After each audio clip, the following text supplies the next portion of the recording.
mwana oyo batikala kolakisa tata te. Mwana nyonso ata bimisi elongi ya tata te, mais beaucoup retrouver quand même ba qualité ya tata na kati na ye. Alléluia. Beaucoup retrouver quand même ata démarche à tata, ata elobela, même ata bakutana te. Vous allez voir que dans l'enfant, il y a quelques qualités, quelques caractères de son père. Et quand David fit des retours, après avoir tué le Philistin, Abner le prit, le mena devant Saoul. David avait à la main la tête du Philistin. Pendant David, à Goliath, Aïna Moutou à Goliath, Abner a joué rapidement. Pour aller que Mitouna ezali. Alors roi le col se posait ma question. Na me meleka yemoko, yemoko milobela. Saoul lui dit, de qui es-tu fils? Jeune homme. Et David répondit, je suis fils de ton serviteur Isaïe Bethléemite. Écoutez, l'identité de père ouvre les opportunités pour les enfants. Il y a des enfants qui gagnent leur vie grâce aux relations de leur père. Batumi bana mimba lelo na misala pour ba succéder na place à tata na ba. Mingi bazana ba facilité na vie pour na bolamu tata na bango sala na mokili bango baza ko hériter. Et l'identité à tata et fongolaka mwana. Identité à tata et bongisaka ba opportunité pour la mwana. Identité à tata et même ba dimension na vie à mwana. Et c'est ce que je suis venu faire.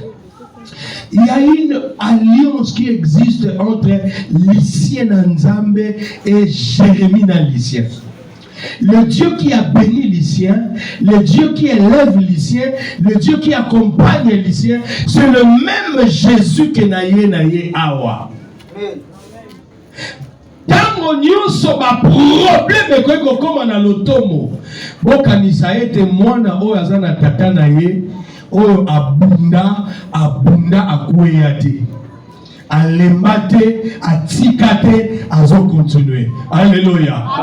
Nous avons passé des moments au Tilelo Batumso Wayoki que révérend Lycien Azana quartier 5, église des Assis qu'on a venu marcher numéro 10. Non. C'est un vaillant, c'est un guerrier, c'est quelqu'un qui a lié avec le Seigneur. Il a passé des moments de difficulté. Vous savez, déplacer, ce n'est pas aussi facile. Ça n'a jamais été facile. C'est un travail qui exige beaucoup de motivation. Et Jérémie a une lignée Oyo. Église Oyo, les églises, il y a des guerriers, les églises, il y a des vainqueurs. Amen. Il y a les églises, il y a des guerriers. Les églises, il y a des longues. Les églises, il y a des longues. Nous avons l'habitude de combattre. Les exploits nous donnera une identité. Mais lorsque bazo nous capable son identité, bako se référer na identité à papa na yo. Bako lo basé Bethléemite du nom d'Isaïe né abota David. C'est du nom d'Isaïe est sorti le nom de David. Quand Bazolo Baboé, David avait dans sa main la tête de Goliath le Philistin. Preuve qu'il a la victoire. Nazon ni mette manga nekoye beglizo. Ah, nazo comprendre que netiko za moto paya aux invités. Nazon obake manga nekoye beglizo. Même monde spirituel, il y a quartier oyo bakoye beglizo. Amen. Tous na quartier nini? Quartier Bouma. Tout le quartier est à la principauté. C'est C'est-à-dire, il y a un esprit satanique qui contrôle le quartier.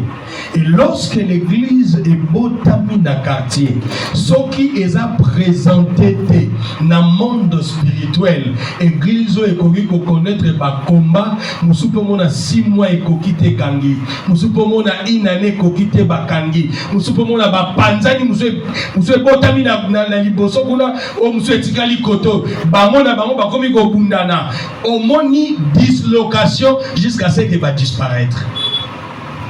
Bible lobi soki evro eza ya nzambe botikela ngo temps bokomona ndenge kokola bosalere te ya kokombattre ngo toye awa po tosimba moto ya Goliath. Goliath, c'est le prince de ce lieu, le prince de ces quartiers, le prince de ces communes. Il existe déjà une église. Alléluia.